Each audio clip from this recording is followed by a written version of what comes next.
नमस्कार विद्यार्थियों, मैं प्रिंस कुमार मिश्रा आप सभी का स्वागत करता हूं आपके अपने YouTube channel student hope academy में। तो साथियों, जैसे कि आप पिछले वीडियो में देखे थे कि हम लोग नंबर सिस्टम के बारे में जानते थे, उसके अगले वीडियो में हम लोग नंबर सिस्टम पर किस तरह परिमेय संख्याओं को दर्शाया जाता है उस चीज़ों को हम लोग सीखे थे। इसके बाद हम लोग आज के वीडियो में देखेंगे एक्सरसाइज 1.2 क्लास 9 के फर्स्ट चैप्टर नंबर सिस्टम के एक्सरसाइज 1.2 को देखेंगे। इसके पिछले वीडियो में हम लोग 1.1 को अच्छे से देखे थे। उसके बाद हम लोग नंबर लाइन के बारे में जाने थे। उसके बाद नंबर लाइन पर किस तरह से हम लोग परिमेय संख्या को दर्शाया जाता है उस वीडियो को देखे थे, हम लोग उस तरीके को देखे थे। अगर आप सब ने उस वीडियो को नहीं देखा है तो वीडियो को डिस्क्रिप्शन में उस वीडियो का लिंक मिल जाएगा, आप वहाँ से उस वीडियो को देख सकते हैं। क्योंकि देखिए उसमें का बहुत सारी जानकारी जो कि हम लोग एक्सरसाइज 1.2 में हमको पे लेना पड़ेगा, जानना पड़ेगा, उस सभी की जानकारी दिया गया है। तो आप सभी उस वीडियो को जरूर देखें। अब इसके बाद हम लोग एक्सरसाइज 1.2 को देखेंगे, ठीक है। तो एक्सरसाइज 1.2 का जो मेरा फर्स्ट क्वेश्चन है जो इस प्रकार से है कि नीचे दिए गए कथन सत्य है या असत्य कारण के साथ उत्तर दे। हमें क्या करना है कि कुछ कथन दिया गया है, उसका हमें बताना है कि सत्य है या असत्य है, ठीक है। उसके बाद हमें अपने उत्तर का कारण भी देना है कि अगर सत्य है हम लोग बताते हैं कि सत्य है तो कैसे सत्य उसका कारण बताना है, अगर असत्य है तो कैसे असत्य उसका कारण भी बताना है। तो चलिए इसको हम एक एक करके देखते हैं।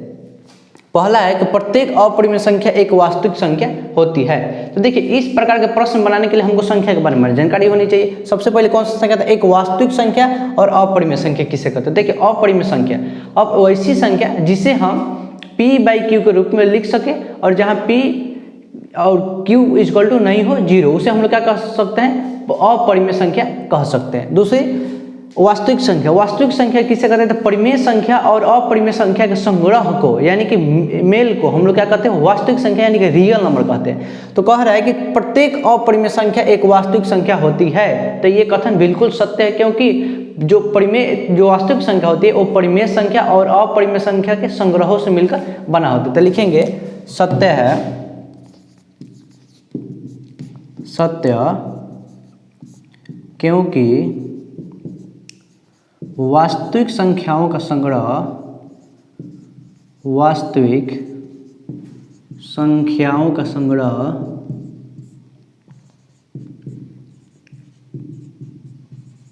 यानी कि मिलान संख्याओं का संग्रह परिमेय संख्या और अपरिमेय संख्याओं के अपरिमेय संख्याओं का होता है, संख्याओं का होता है। देखिए क्या होगा ये कथन बिल्कुल सत्य होगा, क्योंकि वास्तविक संख्याओं का संग्रह परिमेय और अपरिमेय संख्याओं का होता है। तो हम कह सकते हैं कि ये कथन सत्य है, क्योंकि प्रत्येक अपरिमेय संख्या एक वास्तविक संख्या होगी। इसके बाद जो मेरा दूसरा कथन है, कह रहे कि संख्या रेखा का प्रत्येक बिंदु रूट m के रूप का होता है, जहां m एक प्रकृत संख्या है। तो अभी हम लोग पिछले वीडियो में जाने थे कि संख्या रेखा किसे कहते हैं। देखिए संख्या रेखा होता क्या है कि प्लस वाला भी राइट साइड में जाते हैं हम लोग, तो जैसे जैसे राइट साइड में जाते हैं वैसे वैसे हम लोग संख्या बढ़ते जाता है, और जैसे जैसे हम लोग लेफ्ट साइड में आता है हम लोग संख्या एक एक घटता जाता है। तो वहाँ पे क्या होता है कि निगेटिव मार्क भी रहता है, निगेटिव में संख्या भी रहता है और पॉजिटिव में भी संख्या रहता है। तो वहाँ पे हम लोग दोनों प्रकार की संख्या है, निगेटिव भी और पॉजिटिव भी, यानी कि ऋणात्मक भी और धनात्मक भी। तो यहाँ पे कह रहे हैं कि संख्या रेखा का प्रत्येक बिंदु रूट m के रूप का होता है, जहाँ m एक प्रकृत संख्या है। तो हम लोग यहाँ पे बोल सकते हैं कि ये बिल्कुल असत्य है, क्योंकि कोई भी ऋण पूर्णांक प्रकृति संख्याओं का वर्गमूल नहीं हो सकता। तो यहाँ पे हम लिखेंगे असत्य क्योंकि कोई भी ऋण पूर्णांक प्रकृत संख्या का वर्गमूल नहीं हो सकता, ठीक है। तो इस प्रकार से हम इसको सॉल्व कर सकते हैं। प्रश्न था कि संख्या रेखा का प्रत्येक बिंदु रूट m के रूप का होता है, जहां m एक प्रकृत संख्या। तो हम लोग लिख सकते हैं क्या सत्य, क्योंकि कोई भी ऋण पूर्णांक प्राकृतिक संख्या का वर्गमूल नहीं हो सकता, क्योंकि संख्या रेखा पर धनात्मक चिन्ह के साथ भी संख्या रहता है और ऋणात्मक चिन्ह के साथ भी संख्या रहता है। तो चलिए अगला हम लोग कथन देखते हैं कि प्रत्येक वास्तविक संख्या एक अपरिमेय संख्या होता है। हमें बताना था कि प्रत्येक वास्तविक संख्या एक अपरिमेय संख्या होता है। तो देखिए वास्तविक संख्या अपरिमेय और परिमेय संख्याओं का संग्रह होता है, और अपरिमेय संख्या वैसी संख्या जिसे हम p बाई क्यू के रूप में लिख सकते हैं, और जहां क्यू इक्वल टू नहीं होना चाहिए 0। तो यहाँ पे ध्यान से समझिएगा कि जो ये बिल्कुल कथन मेरा असत्य है, क्योंकि अब इसका कारण समझिए। क्योंकि वास्तविक संख्या जैसे कि 2, 5, 6 ये क्या है वास्तविक संख्या, लेकिन हमें इसे ये अपरिमेय संख्या नहीं है, क्योंकि अपरिमेय संख्या रूट में होता है। किस में होता है? रूट में। जो जबकि ये क्या है वास्तविक संख्या का ये कंडीशन नहीं है। तो यहाँ पर लिख सकते हैं क्योंकि 2, 1 जैसे आप उदाहरण के तौर पर यहाँ पर ले सकते हैं। जैसे एग्जाम्पल के लिए उदाहरण के तौर पर 2, 1 वास्तविक संख्या है, परंतु अपरिमेय संख्या नहीं, अपरिमेय संख्या नहीं। तो कथन कुछ इस प्रकार से था कि प्रत्येक वास्तविक संख्या एक अपरिमेय संख्या होती है। तो हम लोग देखें कि यहाँ पे कि असत्य, क्योंकि उदाहरण के तौर पर 2 एक वास्तविक संख्या परंतु अपरिमेय संख्या नहीं, क्योंकि अपरिमेय संख्या रूट में होता है और वास्तविक संख्या ऐसे 2, 5 इस तरीके से होता है। ठीक है, तो एक्सरसाइज 1.2 का फर्स्ट क्वेश्चन कुछ इस प्रकार से था। आप इसे समझ सकते हैं इस तरीके से। कुछ कथन दिया गया है, हमें बताने कि सत्य है या असत्य, और अपने उत्तर के साथ कारण भी बताना। ठीक है, इसके बाद जो मेरा एक्सरसाइज 1.2 का जो दूसरा प्रश्न है जो इस प्रकार से है कि क्या सभी धनात्मक पूर्णांकों के वर्गमूल अपरिमेय होते हैं? यदि नहीं तो एक ऐसी संख्या के वर्गमूल के उदाहरण दें जो एक परिमेय संख्या होता है। अब ध्यान से समझिए, करें क्या सभी धनात्मक पूर्णांक, जितने भी धनात्मक पूर्णांक है उनके वर्गमूल अपरिमेय होते हैं? यदि नहीं, अगर ऐसा नहीं होता है तो एक ऐसी संख्या का हमें उदाहरण देना है जिसका वर्गमूल एक अपरिमेय संख्या है। तो हम लिख सकते हैं कि नहीं, सभी धनात्मक पूर्णांकों का वर्गमूल अपरिमेय नहीं होता है। और उदाहरण के लिए आप लिख सकते हैं, उदाहरण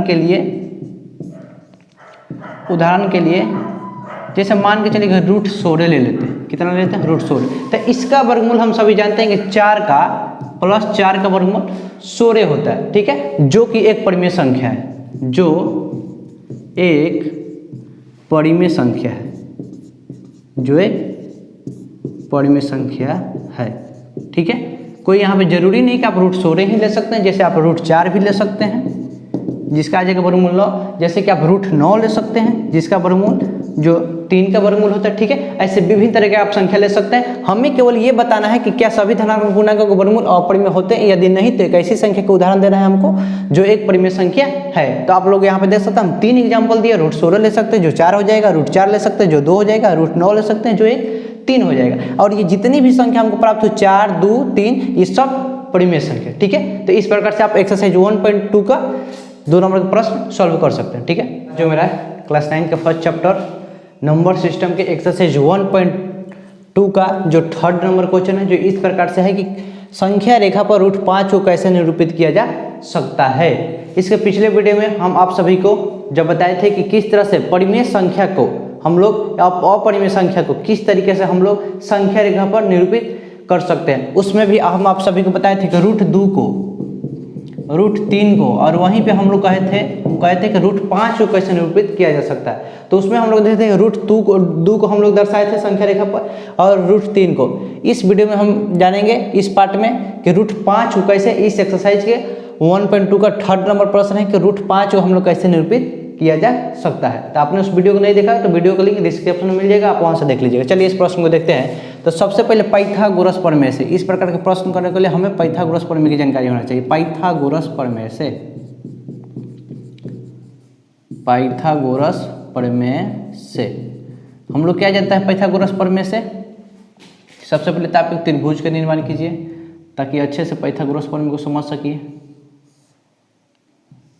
चलिए यहाँ पे मेरा समकोण के सामने की भुजा हम लोग कर्ण, इसको लंब और इसको आधार बोलते हैं। ठीक है, अब यहाँ से समझिए पाइथागोरस प्रमेय से क्या होता है? कर्ण स्क्वायर बराबर होता है लंब स्क्वायर प्लस आधार स्क्वायर। ठीक है, अब यहाँ से हम केवल कर्ण का मान निकालें तो हो जाता है मेरा रूट अंडर लंब स्क्वायर प्लस आधार स्क्वायर, ठीक है।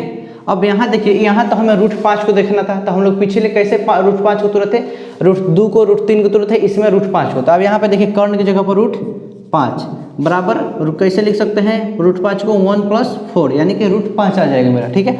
अब यहाँ से देखते हैं 5 को, देखिए 1 का स्क्वायर तो 1 आ जाएगा और 2 का स्क्वायर 4 आ गया। तो यहाँ से जो मेरा कर्ण का मान आया वो कितना आ गया, √5, लंब का मान कितना आ गया 1 और आधार का मान आ गया 2, ठीक है।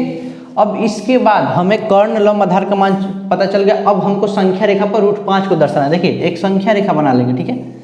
एक हम लोग नंबर लाइन बना लिए, बहुत छोटा सा बनेगा क्योंकि 0 और 1 के ही बीच हमको काम है।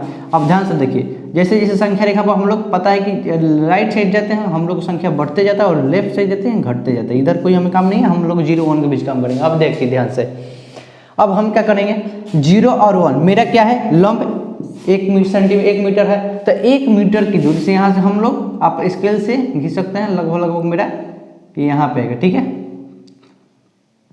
थोड़ा अच्छे से बना लेते हैं, यहाँ पे आ जाएगा, सॉरी 1 के पास होना चाहिए, यहाँ पे आ गया, ठीक है। अब हम क्या करेंगे, इसको यहाँ पे कोई नाम देते हैं, जैसे कि मान के चलिए इसको हम लोग M, इसको हम लोग लिख दिए N। अब क्या करेंगे, हम इसको मिला देंगे, ये क्या है मेरा लंब जो 1 है और मेरा आधार कितना मिल गया 2, इसको हम लोग दे देते हैं नाम O, ठीक है। तो मेरा क्या कितना था, आधार क्या था 2, लंब कितना था 1 और जो मेरा कर्ण दिया गया है जो है √5, ठीक है। अब देखिए ध्यान से, लेकिन हमें तो संख्या रेखा पर √5 को दिखाना था, ये त्रिभुज पर नहीं, हमें संख्या रेखा पर दिखाना था। तो सबसे पहले हम यहाँ पे क्या करेंगे, अपने कंपास रखेंगे। आप कंपास की मदद से इसको संख्या रेखा पर दर्शा सकते हैं। कंपास की मदद से यहाँ रखेंगे और हम यहाँ से पढ़ना शुरू करेंगे। यहाँ पे हमारी कंपास होना चाहिए, यहाँ से हम लोग पेंसिल को पकड़ेंगे। तो यहाँ से मेरा कुछ इस प्रकार से आ जाएगा संख्या, कुछ इस प्रकार से मेरा कट के आ जाएगा। आप लोग कंपास की मदद से अच्छे से बना सकते हैं। तो हम लोग यहाँ पे हमारा संख्या रेखा पर √5 हम लोग यहाँ पे दर्शा सकते हैं। तो मेरा क्या आ गया, M और N मिलकर क्या हो गया, MN बराबर √5।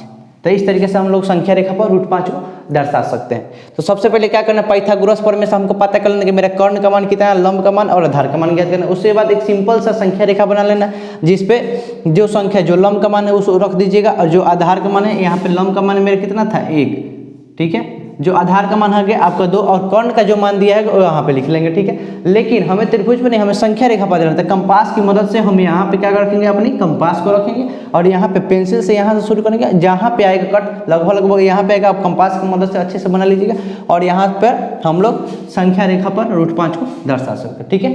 तो ये रहा एक्सरसाइज 1.2 का प्रश्न नंबर 3। दोस्तों जो प्रश्न नंबर 4 है वो है एक्टिविटी क्रियाकलाप है, जो आपको पढ़ने के लिए दिया गया, आप लोग ध्यान से उसको जरूर पढ़िएगा। तो दोस्तों इस वीडियो में हमने क्लास 9 के फर्स्ट चैप्टर नंबर सिस्टम के एक्सरसाइज 1.2 के हर एक प्रत्येक क्वेश्चन को हम लोग ध्यान से देखें, 1 से लेकर 3 तक। जो 4 नंबर क्वेश्चन एक्टिविटी है। तो मिलते हैं अगले वीडियो में। अगर आपको वीडियो पसंद आई होगी तो वीडियो को लाइक शेयर एंड चैनल को सब्सक्राइब जरूर कीजिएगा।